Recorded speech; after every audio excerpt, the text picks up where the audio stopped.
Welcome one and all to part 4 of a Purist's Guide to Character Building. We are taking our Faith and Spears character from scratch into a Dark Souls PvP build. So picking up exactly where we left off in the last one, we took out the Capra Demon on the second try, mind you. If you did not catch that, go back and watch the spectacular fail that was fighting old Cappy the first time. I got absolutely flattened, and it will probably make you feel a lot better about yourself and the way that you play this game. So anyways, we got the key to the depths. Here we are, bombing around a little bit. We came down here pretty much for the souls from killing the Gaping Dragon. He gives us a sweet, sweet 25k that will be well spent in levels and just some other gear upgrades and stuff like that. And then we're heading for Blighttown. So I'm going to take a flying leap off into a table, and away we go.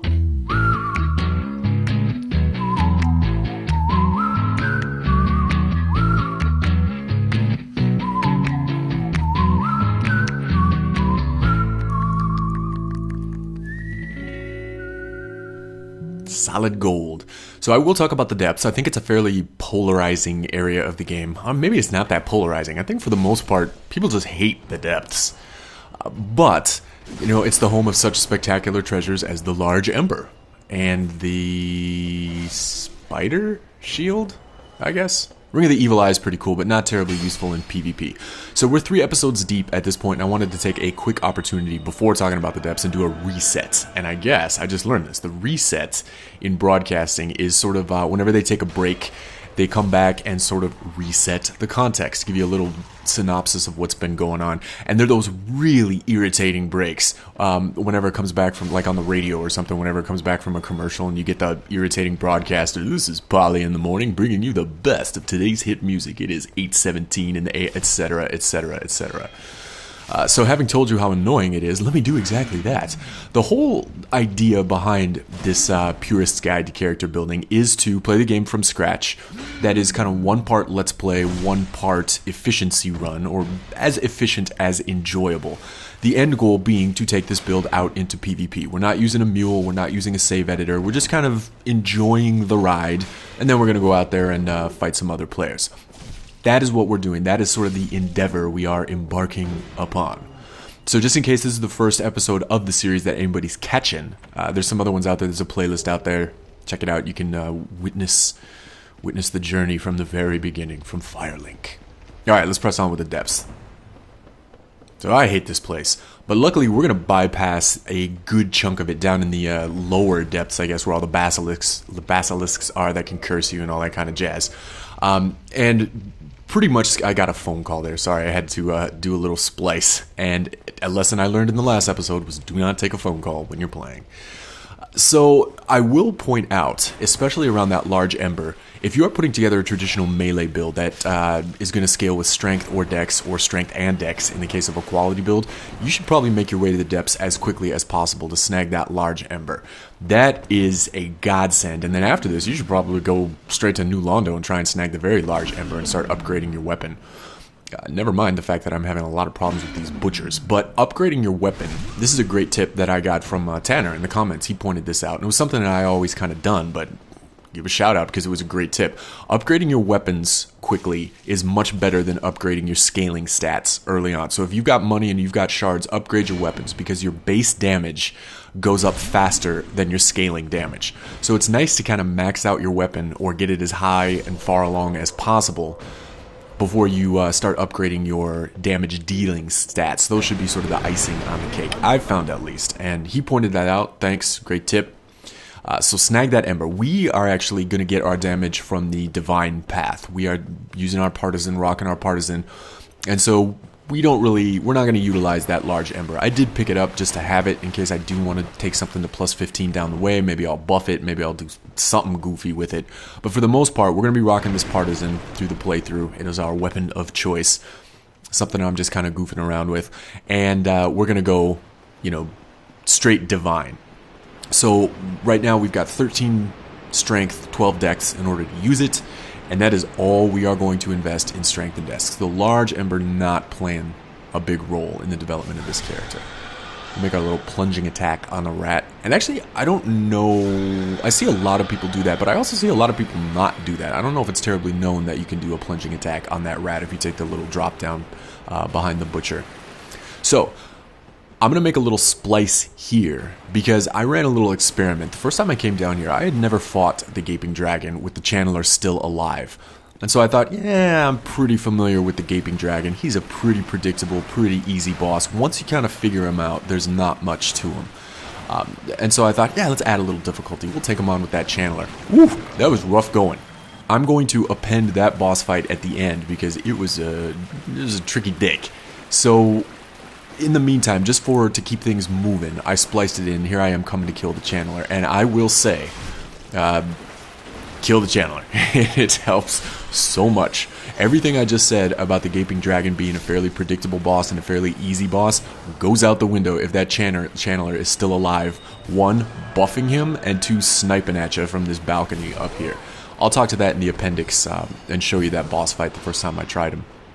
But, you know, right off the giant rat room, come down here. These rats will always be buffed, so they can chew through you pretty easily. Be a little bit careful of them. But kill this Channeler at all costs. I cannot stress that enough. So not terribly relevant to this build, but also just kind of a nice tip that parallels something I did in episode 2. I'll swing back to that in just a second. Right past this Channeler, you can pick up your first large Titanite shard in the game. And so using that with your newly procured large Ember, you can run back to Andre, ascend any of your weapons to get them to +6 if you're on the strength or dex or strength and dex path. That is kind of a nice little trick because if you also have the weapon smith box, you don't have to burn time running back to a blacksmith later to ascend your weapon. As you pick up shards through the depths and through Blighttown and Incense Fortress and all that kind of thing, you can just use your weapon smith box to upgrade your weapons and not have to run all the way back. I did the same thing in episode 2 by making a run to grab a green Titanite shard that was just kind of hanging out there so that I could get my partisan on the divine path as quickly as possible and just kind of upgrade it as I go when I find green shards. That's just kind of a nice little time-saving trick. I've gotten in the habit of doing that, and I'll usually do it with traditional weapons here as well. And so now that the Channeler is no more, I'm actually just heading straight for the dragon. I did not rest at the bonfire. There is a bonfire here that if you take the route that I took to get down here, where you fall down that hole in the butcher's room and then slide down the side of the water spout, like the itsy bitsy spider, you can take a shortcut to the bonfire. I didn't rest at it. Right here. I didn't rest at it because I am not going through Upper Blighttown. I'm going to homeward bone back to Firelink, which was the last bonfire I rested at, and come at Blighttown through the shortcut via the Valley of Drakes and New Londo, using that sweet, sweet master key. If you have the master key, you can open the door here. That's another... There's my bloodstain from the Channeler and Gaping Dragon boss fight. But if you have the master key, you can open the door, shortcut to the bonfire here.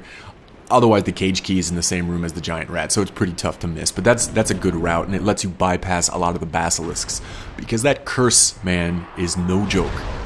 And I guess, actually, I came to the game after curse had been sort of nerfed a little bit. It had been patched, I think in 1.4 or 1.5, to where it no longer stacks.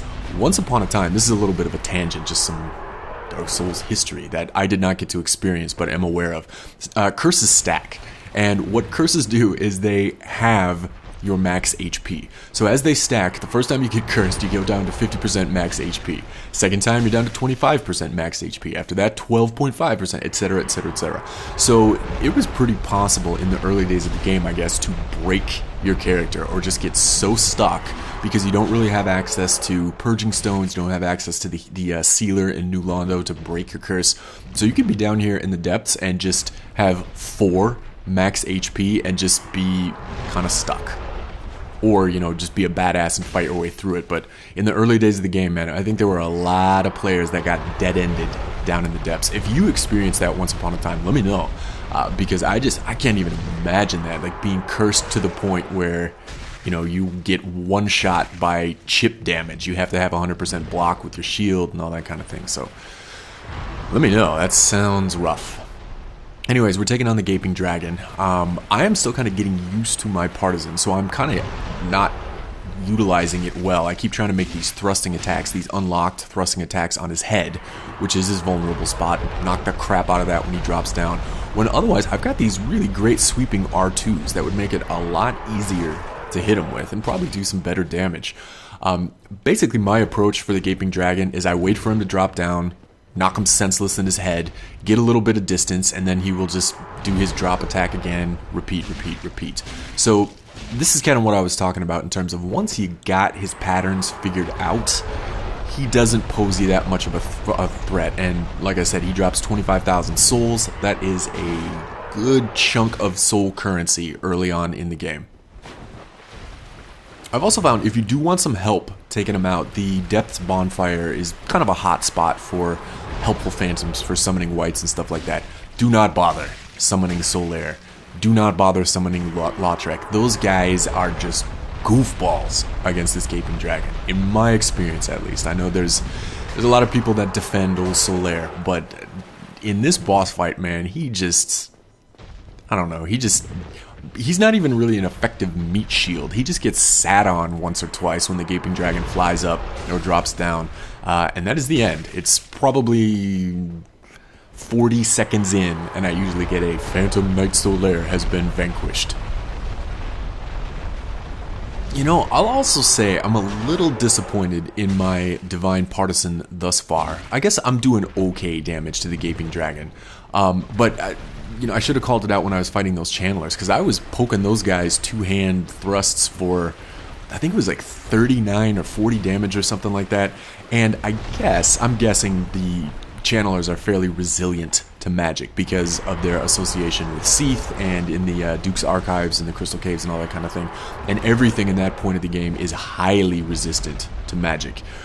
So maybe it's an opportunity to take a little tangent and gripe, not whine, but gripe about divine occult damage in this game. I don't know if it was just laziness on the developer's part or maybe it was an intended thing, but everything counts as magic that isn't, you know, normal or fire or lightning. So divine, occult, magic, and enchanted all counts as magic damage. That is all the same type of damage. So if you are resistant to magic, you can tank soul spears as well as you can tank thrusts from divine partisans. That seems kind of lame. I feel like that should be a different damage. Anyways, we're going to homeward bone back to Firelink, and voila, 25,000 souls from the dragon, and we are good to go. I should point out too that I didn't bother chopping off the dragon's tail. If you are making a strength build, chop his tail off, man, because you get a sweet, sweet pickup from that, the Dragon King Great Axe, which you probably at this point in the game might not be able to wield because it has some pretty hefty strength requirements. But down the road, that thing is just fucking beastly. You can just knock the dickens out of just about anything with that, if you happen to catch him, because it's very slow. You know, traditional strength weapon, lots of damage, lots of power, not so quick on the draw. I didn't bother because my character does not have a chance in hell of wielding that Dragon King Great Axe. So we sunk a couple of our newly acquired souls into some levels, and we are heading for Blighttown. We can bypass the entire upper part of Blighttown by taking this little shortcut, thanks to our friend, our makeout buddy. I love that thing so much, the Master Key. So, you know, this shortcut, if you're not familiar with it, you just come down into New Londo, you make a quick right as soon as you get out of the initial staircase, take this other one, and we were down here earlier when we grabbed the Dragon Crest Shield and the Astora's Straight Sword with the Undead Dragon off to the left, but, you know, right here, look, we're in Blighttown. You can take a couple of ladders down, do some sweet fireman action, and be down in the bottom, in the swamp, having bypassed the entire upper Blighttown part with all of these guys, all of these, trolls? They're not trolls. They're disease. I don't know. Their name escapes me. It'll probably come back in my mind at some random point, and I'll just blurt it out in the middle of some other thought. But that whole area is just a headache. There are lots of places to fall, lots of places to get sucker punched by all of those. I forget the name of those guys too. The guys that do the weird charging huggy attacks that look like kind of mutated humanoid things. But it's rough, especially if you're not familiar with it, especially if it's kind of your first go through. This lets you bypass the entire thing. We're almost at the bottom now. That toxic dark guy shooting at us. we'll deal with those guys later on our way out, because there's a Firekeeper soul over that. For now, I'm coming down here. I'm going to hit the bonfire as quickly as possible. I'm going to make one pass trying to farm a couple of leeches for green Titanite shards, and then I'm heading straight for Quelaag. Actually, that's not true. I'm going to human up and take out Mildred. Pretty much just for souls. I don't need a butcher knife, but she drops some humanity, she drops a good chunk of souls, so we're going to take her out and then head straight for Quelaag. Jumping back to what I was talking about, the magic damage, I was a little worried about the Quelaag boss fight because I think she is fairly resistant to magic. She seems to be completely immune to fire. I guess that makes sense. I've gone in there as a pyro build before and was chucking fireballs at her and stuff like that to absolutely no avail. So be aware of that. But she seems decently resistant to magic as well when I've come up here, especially with sort of these lower level divine, occult, enchanted magic weapons or whatever. So just, something to watch out for there. I do summon Mildred after I beat her, and I remember her being absolutely useless. She pulled a Solaire in this fight. Sometimes she seems to be hit or miss when you summon her for the Quelaag boss fight. Sometimes she's really helpful. Sometimes she draws all of Quelaag's aggression and you can just kind of poke at her from far away. And sometimes she just goes out like a bitch. Sometimes she actually kind of screws you up further because she will hug Quelaag a little too closely. And Quelaag will keep popping off those area of effect attacks. And those things can just pop the dickens out of you. I've gotten caught by those a couple of times. Not necessarily when I was completely fresh to the game. So here's our fight with Mildred. If you're down here in human form, she'll come in, and I think she is the first AI invader that comes in. No. You would take if you went through the depths, you could potentially fight Kirk. We didn't. I'm not interested in the Armor of Thorns.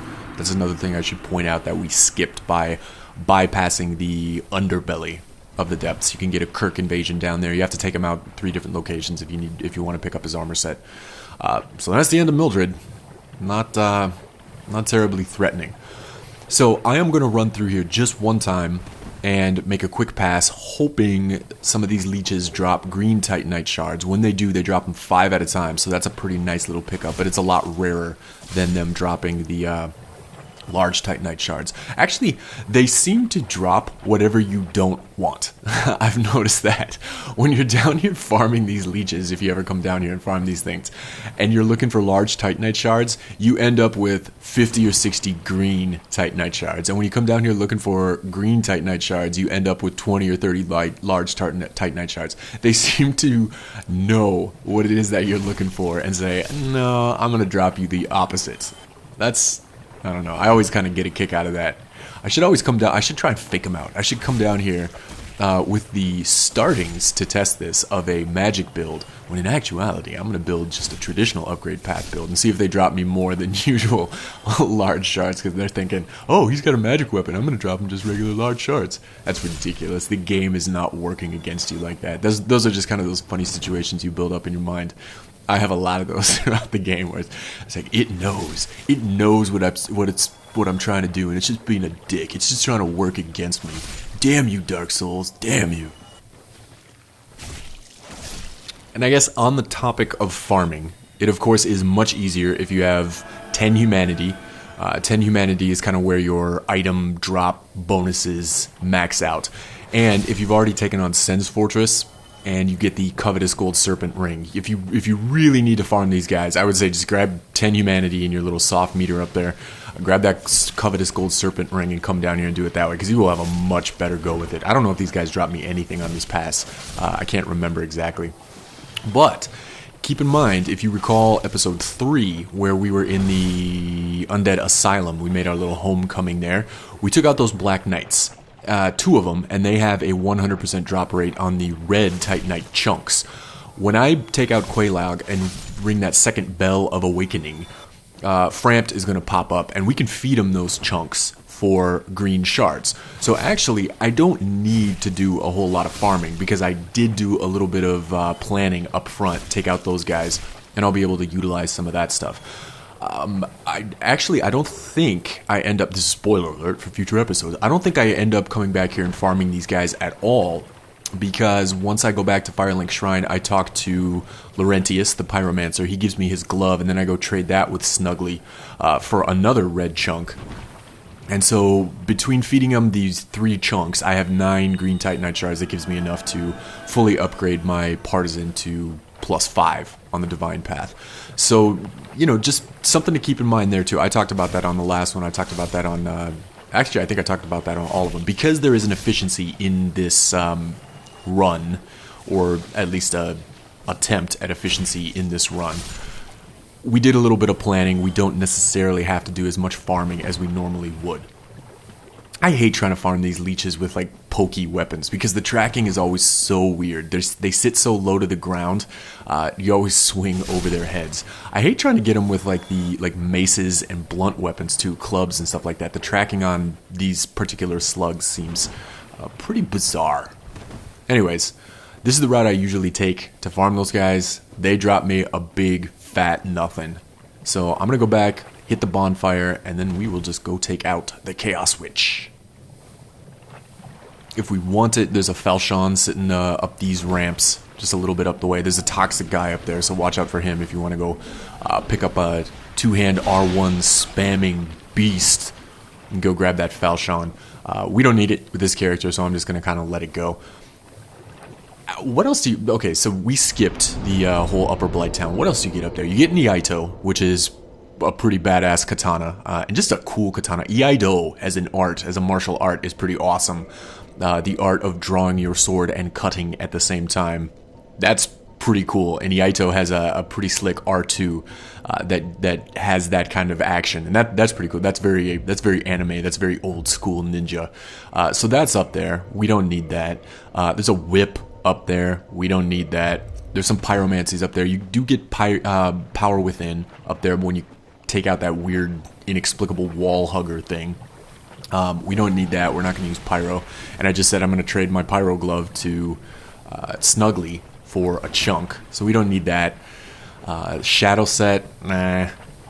So, I mean, there's nothing we need in Upper Blighttown. That is why we are able to sort of skip it with impunity. If you do want some of those weapons, there's some great dex weapons up there. So if you are making a dex build, it might not be in your best interest to skip Upper Blighttown. There's some cool little shortcuts you can take to the jump to get the Iaido. Lets you bypass a lot of it. You can jump down to the bonfire. So you can be efficient about that too. We're not getting into that with this build just because we don't need any of that garbage. I mean, it's not garbage. It's great equipment. Just not for this character.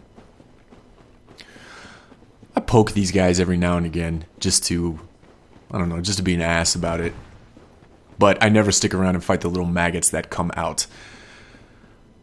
Here's Mildred. So I should point out too that her summon sign will not appear here unless you fought her as a phantom earlier. I don't know how that makes sense. I'm assuming she's a butcher in training with her butcher knife in the sack. But why she would say, hey, you just beat the crap out of me, I'll help you, doesn't seem to make a whole lot of sense. Maybe that's part of the code of the butchers? I don't know. Here's Quelaag. I think I do let the cutscene play. Maybe I cut it short. But you know, everybody always makes a comment when it pans up and you get to see the woman part of her. But yeah, I like that spider part, man. Woo! No. Pan back down. I want to see the craggly ass spider. No, I'm kidding. I'm just killing time during the cutscene. And I remember this being a decently uneventful boss fight too. Quelaag also has some pretty predictable patterns, and once you kind of figure her out, once you know how to go at it, she doesn't really pose you too much of a threat.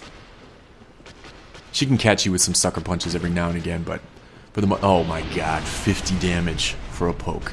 This is going to be a war of attrition. I remember this now. And you know what I find most challenging about taking on a lot of these bosses? Being, you know, decently familiar with PvE. That's her AoE. That will probably one-shot us actually if we get caught by it, so I need to be a little bit careful of that. But taking on a lot of these bosses at lower levels with underpowered weapons, or not underpowered weapons, just appropriately powered weapons for this point of the game. You know what gets me most of the time is not necessarily the difficulty of the boss, but because you can't do a whole lot of damage against them, maintaining patience to not do something stupid. I will always get greedy and try and go in for an extra hit, or just get a little bit lax in my focus, and that is when they get you. Because a lot of their stuff can one-shot you. You can get trampled by the gaping dragon, and that'll completely obliterate you. Quelaag can pop off her AoE, that'll get you. She can do this jumping attack where she pretty much just douses you in magma.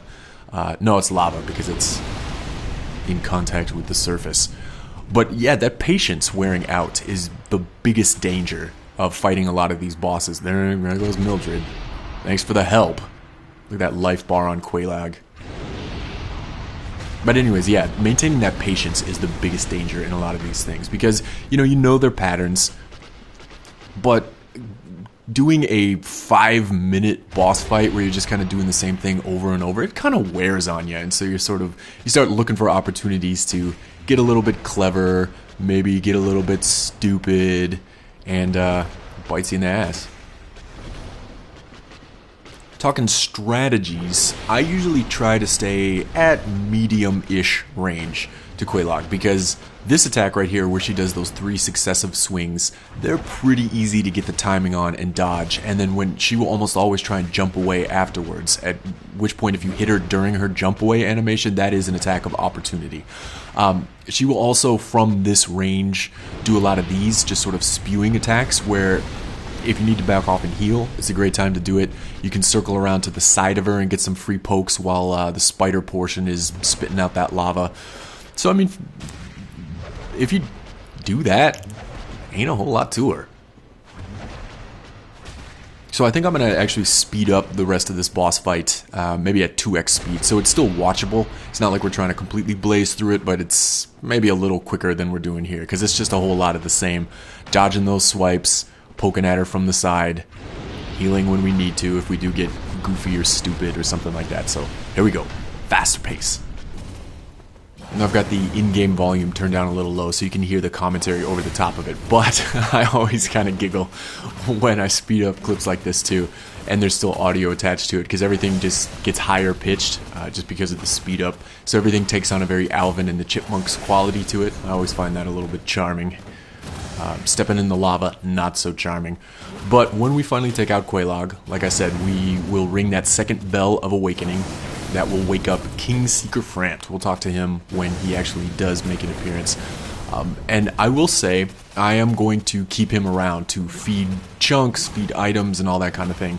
For a couple of reasons. One, I'm not going to be a Dark Wraith, so I don't need to go take on the 4 Kings immediately in order to unlock Kath and join up with the Dark Wraiths. I think I might be a Dark Moon, maybe a Warrior of Sunlight, just to get some higher level miracles and stuff like that with our Faith build. But ooh, that was a little closer than I remember. Leave me alone, Spider Lady. But I will keep them around. You know, and I really like maintaining a low inventory. I hate having duplicate items or something. This is just sort of a personal hang-up.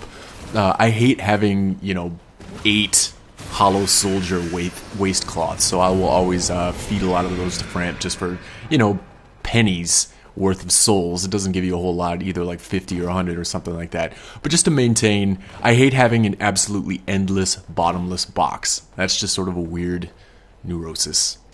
So we will ring the bell. I think I let the cutscene play. Oh, I should speed this back down again. Nah, everybody's familiar with the cutscene. We'll let it go fast. And then I think I'm going to bring this episode to a close. So in the next one, we will make our exodus from Blighttown. We will pick up the Firekeeper Soul and take on those toxic blow dart guys, some of the biggest assholes in the game. But if you recall, I did pick up that spider shield, and actually I remember to equip it this time, and that made those guys a whole lot easier. You can just kind of tank through all their little goofy glowing dart projectiles. So that'll do it for this one. We will catch you in the next one, probably hot on the heels of this one. I recorded a couple of these this weekend, so the next one should be coming soon. And here comes that boss fight with the Gaping Dragon and the Channeler still alive.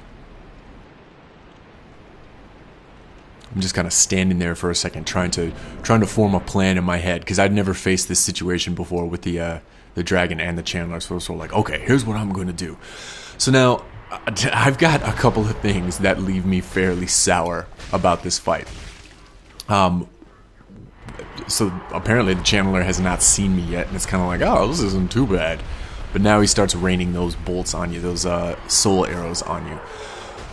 That bothered the hell out of me, because his soul arrows do not adhere to the same rules as your soul arrows in the game. If you are a mage and you have soul arrow or great soul arrow or the heavy ones or anything like that equipped, you do not get that kind of range on him. If I was able to lock onto the channeler up there and fire soul arrows at him, they would fizzle out long before they hit him. I always get a little bit peeved at stuff like that, because for the most part the game, as difficult as it is fairly fair. Enemies that use the same weapons that you use have kind of the same move set as when you equip them. You know, Black Knight weapons, you do the same goofy wind-up thrusts for the R2s and things like that. So for the most part, it's pretty balanced. For whatever reason, these soul arrows do not follow the rules. They break the mold. The other thing that was really challenging about this was the channeler's cadence. Oh, he just buffed the dragon. That ain't great. Is the channeler's attack patterns are completely out of sync with the dragon's patterns and timings and stuff like that. So when you would go in and normally take 3 or 4 hits against him, you can only get 1 or 2. So the whole boss fight drags on a lot more. Plus, it kind of puts it in the same ballpark as the Ornstein and Smo fight, because you have 2 enemies that you just kind of constantly be aware of. And that channeler you can't really do anything about. I have no idea how I'm still alive there. So when you come down here with him still alive, you know, you just kind of have to be aware that he's up there and deal with the dragon. Oh, he got me there. And then he just interrupts all of your normal cadences, all of your normal attack patterns and stuff like that. So it's, you know, it's rough. I would say definitely take out the channeler. Because it's a tough fight. You know, like Ornstein and Smo, I usually solo those guys now because I've done it several times and you're kind of familiar with it. So I'm sure if you practice this in the same way, you'd be able to do it. But out of the gates, man, it caused me a lot of grief. If you are able to take out that dragon and the channeler, you are a better player than I. See you guys.